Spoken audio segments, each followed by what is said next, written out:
Oh, come on. I like to close the door, so you. Okay. You may want to. Oh, really? Put some air. Okay, yeah. No, No. Yeah, you can open it.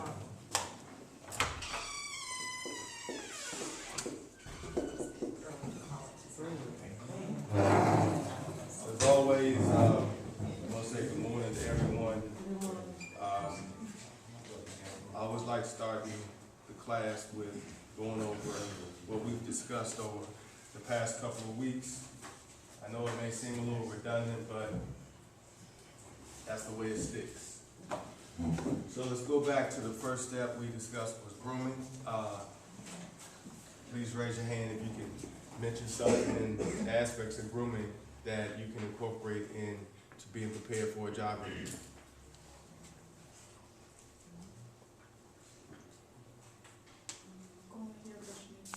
That's right. The hair.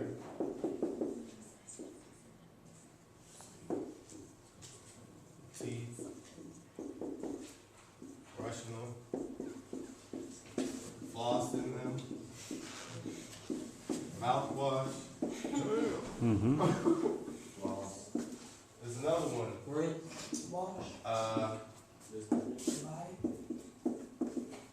A tongue scraper. You ever seen those?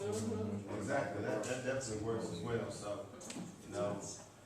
that's one thing that you want to definitely take full advantage of when you're preparing yourself for an interview, when you're dealing with the grooming side. The next thing we talked about was the what was it? Proper attire. Okay. So, what does attire mean? Attire. What is proper attire? Suit, Okay. tie, professional attire, Suit, shoes, tie, things like that. shoes. Shoes. If you're wearing a brown belt, what color should your shoes be? Brown. You're wearing black shoes, what color should your belt be? And right, correct, the socks. So with your socks, the color of your socks should match the color of Belt, your shoes. Exactly. Okay. That's great, y'all. Got it. Now, last week we talked about proper etiquette. Proper etiquette. What's another word for etiquette?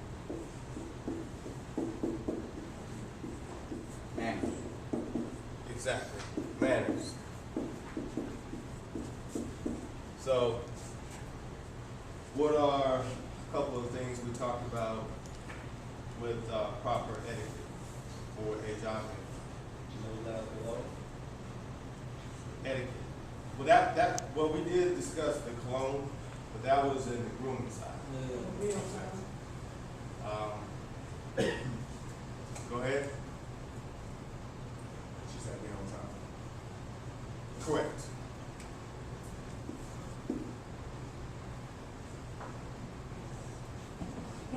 As my father used to say, there's no such thing as being on time, either early or late. One or the other. So, If you're on time, you're late. Early. exactly. So you be early. You want to arrive early.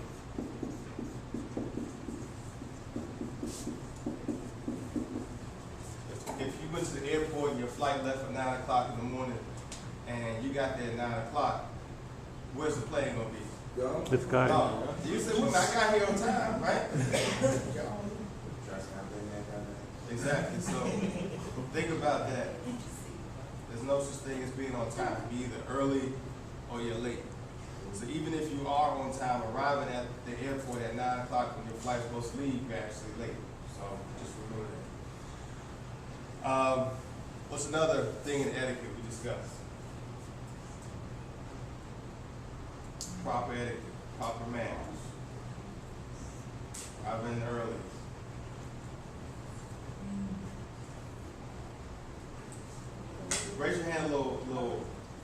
higher so I can see. Go ahead. The way you talk, as far as the yes and no's that I thought of. Yes, we did, believe we did, mention speaking incomplete sentences.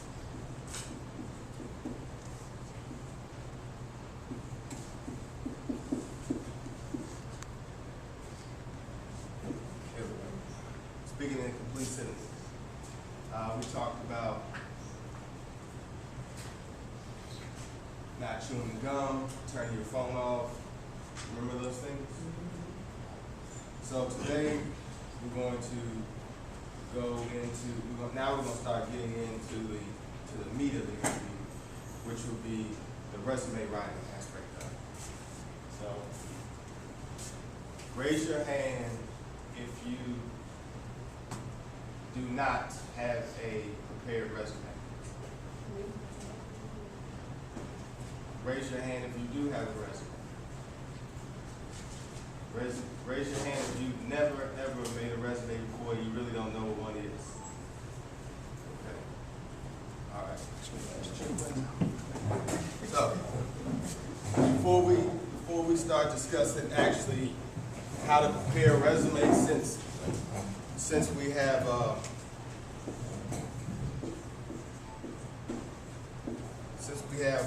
at least one person that is not very familiar with the resume, I figure it would just be fair to read to you a little bit about what a resume is. Okay. Resume writing. It's an effective, an effective resume is the most important marketing tool you can have. Resumes are expected for almost all types of jobs, from clerk to chief executive officer. It has one purpose and one purpose only: to persuade the reader to contact you for an interview. Resume writing involves documenting your accomplishments and skills to showcase what you can offer an employer. You want to tailor each resume to a specific job for which you are applying.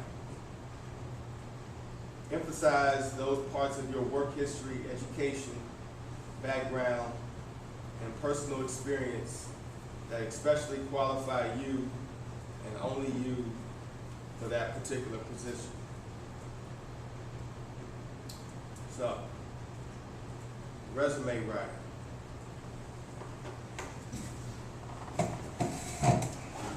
We always talk about what's important with preparing your resume. People that have prepared a resume in the past, what's some of the information that you put on your resume? Okay. Raise your hand for me, please. Go ahead, gentlemen in the stripes. Working for your any documentation, any job you may have, such as let them know that you have a certificate in this, certified in a certain field, so that they know exactly. Like if they looking for a machine operator, you give them something, let them know that you work in this field and you got a certificate for running this certain machine, so that they know exactly what you're doing, capable of. Education, address, phone number, contacts, emails.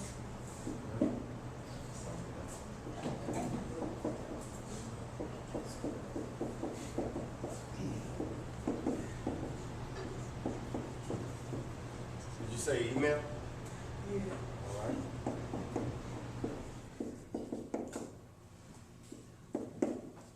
Most important thing,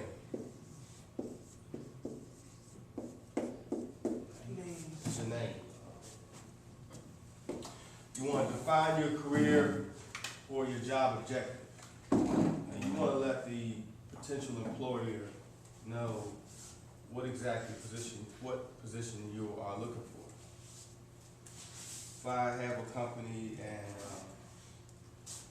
I just use Walmart for an example. If I'm a manager at Walmart and you come and drop off a resume, and it doesn't tell me what position that you are applying for, how am I supposed to try to know if there are any positions available for certain positions at Walmart if you don't tell me what you're applying for? Do you want to be a cashier? Do you want to work stocking shelves? Do you want to work in the loading dock? Do you want to work in the jewelry department? So each different department, they may be hiring. So whenever you apply for a position or you prepare a resume, you need to make sure that the resume deals specifically for that type of position that you're applying for. You want to list all your past work.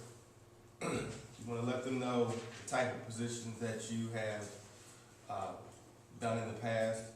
You want to let them know your job title and what your duties were.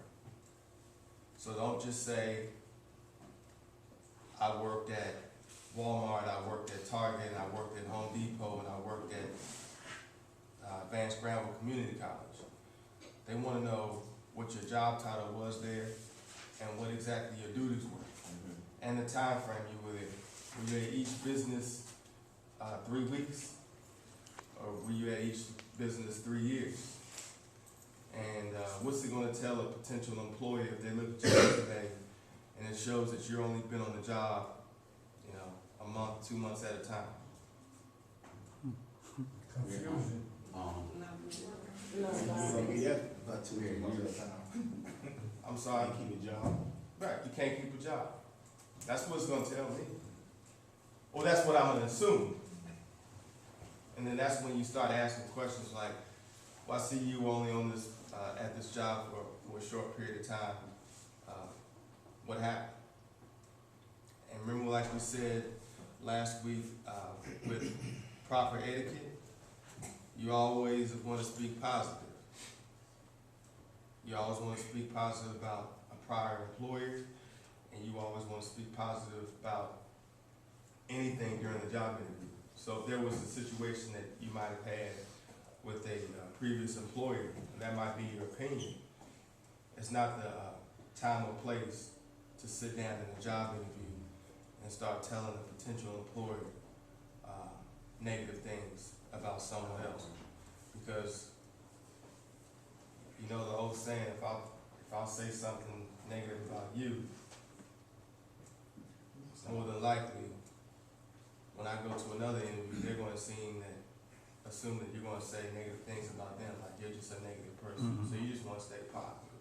No one wants to hire somebody negative. You're just bringing drama and stress to the workplace. And that's the last thing that you want. So if you're doing that in the interview, really, do you really think you're going to get hired? No. Because you're going to be the first person they're going to look at firing, because you're just bringing problems.